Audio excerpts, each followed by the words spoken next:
Hello everyone, welcome to another DailyJim. It is Wednesday, January 10th, 2024. Today, I want to talk about going to the cemetery. It was the 1-year anniversary of my mom's funeral, and I went with my dad out to the cemetery today. And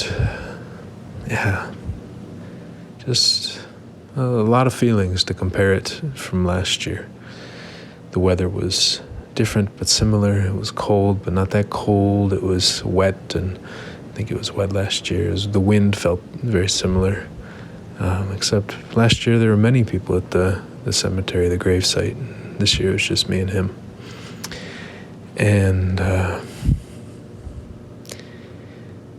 comparing, I guess, how I was feeling and to the intensity of how I was feeling was quite different. Last year, I was feeling maybe the most I've ever felt.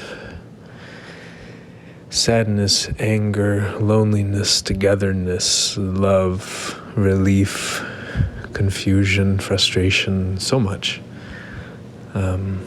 This year, it wasn't nearly as intense or varied maybe. And I think a part of that is last year it had just happened, and so I was so fresh, and as I would say, raw.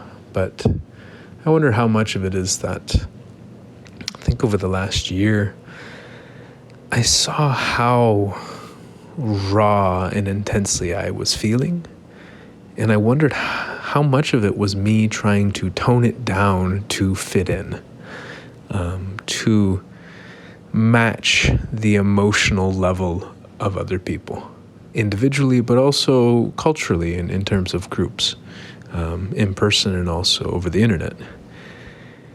And I think so much of how we interact is this aspect of trying to fit in emotionally, emotional conforming, emotional harmonizing, trying to get to the same level of feeling and also expressing how we're feeling. And I think maybe for some people, they are on the less expressive side or the less feeling side, and they try to match up. So they try to fit in by going more towards the center.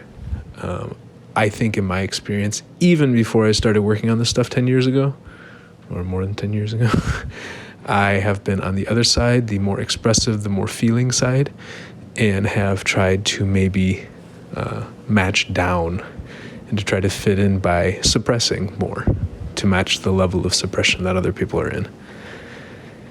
And it's something I've really thought about a lot. I mean, frankly, in terms of my mother's sickness when she was alive, in terms of growing up, in terms of growing up here in Michigan, in terms of professional culture, in terms of political culture, how much do we basically push down how we're feeling so that we can fit in? The people who may resonate with me are the ones who have been told you're too emotional, you're too dramatic, you're too sensitive, stop being so sensitive, why do you care so much, just let it go, it's not a big deal. Just move on. They don't care about you. Just blah, blah. Like basically just chill, just relax. We just need to be peaceful instead of excited and angry and high variance in terms of emotions and intensity. And I just wonder, what if we stood out? What if we just had the courage to stand out? What impact would that have on our lives? What impact would it have on my life if I say, you know what? No, I'm going to be more emotional. I'm going to be more dramatic. I'm going to be more sensitive. And not even more, but what if I could be the most dramatic that I could be, or the most emotional, or the most sensitive, or the most expressive that I could be, the most loving, the most open that I could be? What would that have? What impact would that have on my life? What impact would that have on the lives of other people? I had a friend in Uganda who said that he moved from the village to Kampala, the main city, and he said he was a new kid and he basically didn't fit in at all. And then I think he said, okay, so I'm going to run for student leadership. And I loved it. He took this idea that he was an outlier, an outcast, and instead of flipping it from being the loser or the loner in the corner, he said, I'm going to be the loner at the top. I'm going to be I'm going to be the loser at the top. I think so much of my energy, and I can imagine the energy of other people, is to try to not stand out too much. Okay, maybe I'll stand out a little bit, but not too much, okay? Because I still want to mostly fit in. But what if it weren't that? What if we say, let's stand out even more? I can feel in my voice, I'm even excited saying it. I don't know what the implications might be in terms of personal relationships in my life, but